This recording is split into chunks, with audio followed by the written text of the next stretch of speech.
Welcome back to Boundless Bibliosyncrasies. In today's video, I want to talk about the name I chose for my channel, particularly this word, Bibliosyncrasies. Confession? It's not a real word. So, what do I mean when I call something a bibliosyncrasy? Well, I think of these as sort of the reading preferences or habits that are particular to an individual. For example, you might annotate your books a certain way, or you might prefer audiobooks. I'm not sure I get it, Katie. Hey, no worries, Chris. Maybe we should start with the word of the day today. I think it'll help. Yes! I love the word of the day. The word of the day is idiosyncrasy. From the Greek idios, meaning one's own, and synchrosis, meaning mixture. An idiosyncrasy is a small quirk, a unique trait or habit that sets someone or something apart. It's like having your own special blend of habits that make you, you. Oh, I get it now. Katie's going to talk about some of the idiosyncrasies that make her the reader that she is. Her bibliosyncrasies, if you will. That's clever. Thanks, Chris. So let's get into my top 10 bibliosyncrasies. Okay, coming in at number 10, I am a mood reader. I definitely have to go with the flow when it comes to choosing what I read, and I struggle with having a TBR. However, I've noticed that this can lead to the bad habit of buying more books than I can read, stacking up to a ridiculous TBR, and hoarding books. So I'm trying to be a bit more frugal, a bit more patient, and read more of what I already have. I think I did great for the beginning of the year, but I can feel myself sliding back into mood reading. It also, unfortunately, makes it difficult for my friends and family to gift or recommend books to me. Not that it's impossible, more on that later, but I definitely tend to read what I am in the mood for. That habit definitely contributes to this next one. I tend to have multiple books going at once. Now, I don't switch between multiple books a day per se, but I almost always have 2 to 3 different books that I'm working through at a time. For example, Brandon Sanderson's Wind and Truth has been in progress for me for about 6 months.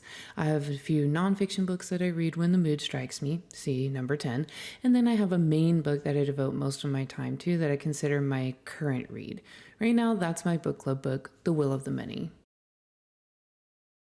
Next up is something I never used to do, and that's annotating. Up until recently, I was not much of an annotator, with the one exception being the Bible, which I've annotated like crazy. I just feel so wrong writing in a physical book, especially fiction, so I tend to prefer annotating mainly nonfiction, and now that I have a Kobo e-reader that lets me highlight and annotate, I have become a lot more comfortable with annotating.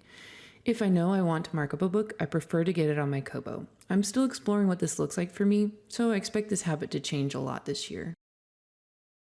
Okay, for number 7, this is something that I think a lot of us are divided on, but I am just not much of a rereader.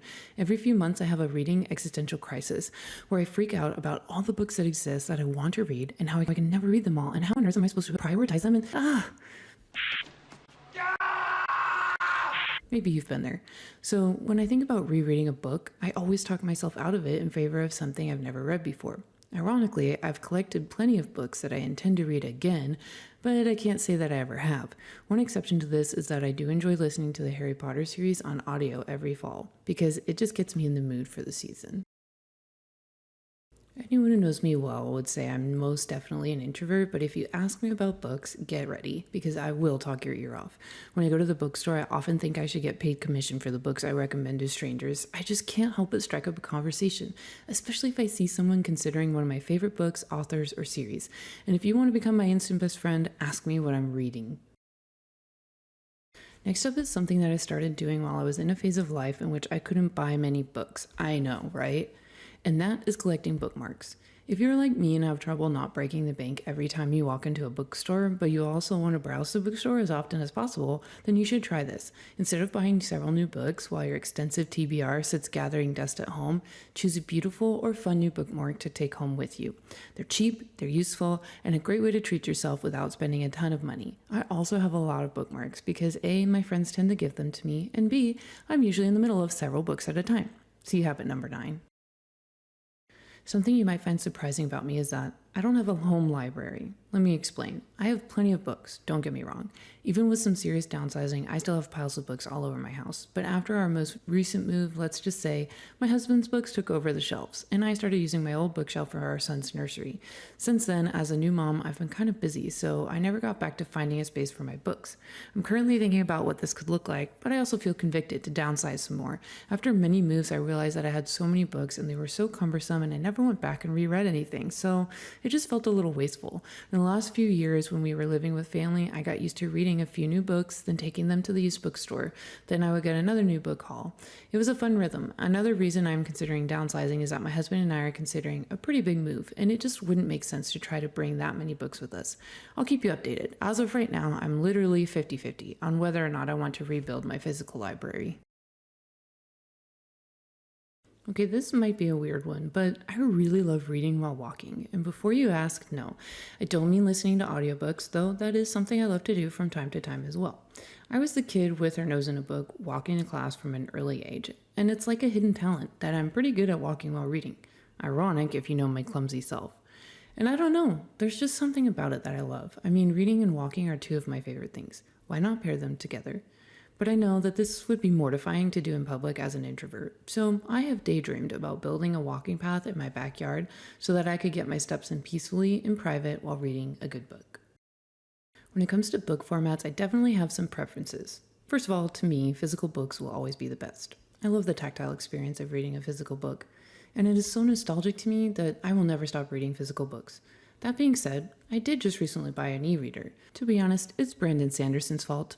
He's one of my favorite fantasy writers, but his books are just so big.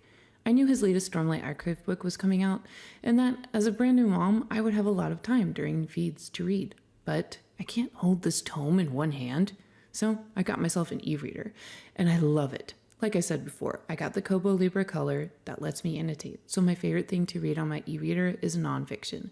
But it's also great to have something light and small that I can carry around with me wherever I go, so I can maximize my reading. I also do love a good audiobook, though I consume books this way less often. Mainly, I just don't get a lot of time alone where I can put on headphones and listen anymore. With a baby, if my son is not awake and needing me in some way, I have his monitor on and I feel anxious if I can't hear him. I also have been commuting less, so my drives aren't as long. Okay, last and weirdest habit? I don't know when this started, but I can't open a physical book without smelling it. That's right, catch me cracking open a book and you will see me take a nice big whiff. There is nothing better than the smell of a book, in my opinion. It transports me to the bookstore, the library, my favorite reads instantly. And if you're a weirdo like me, then you know that different kinds of books have distinctive smells. Old used paperbacks smell different from glossy art books, which are different from a brand new hardcover or a children's book. But they all smell good. So, if you're not too weirded out by this one, I highly recommend trying it. So those are the 10 bibliosyncrasies that make me, me. What are some of your reading habits? I'd love to hear about them in the comments. I want to take a moment to say that I really appreciate you watching my videos. I have had a ton of fun making them, and I can't wait to make more. Don't forget to like and subscribe, and if you like my style, please share with a friend. I am so excited to connect with the BookTube community, and I would love to grow as a reader by getting to know more of you. Until next time.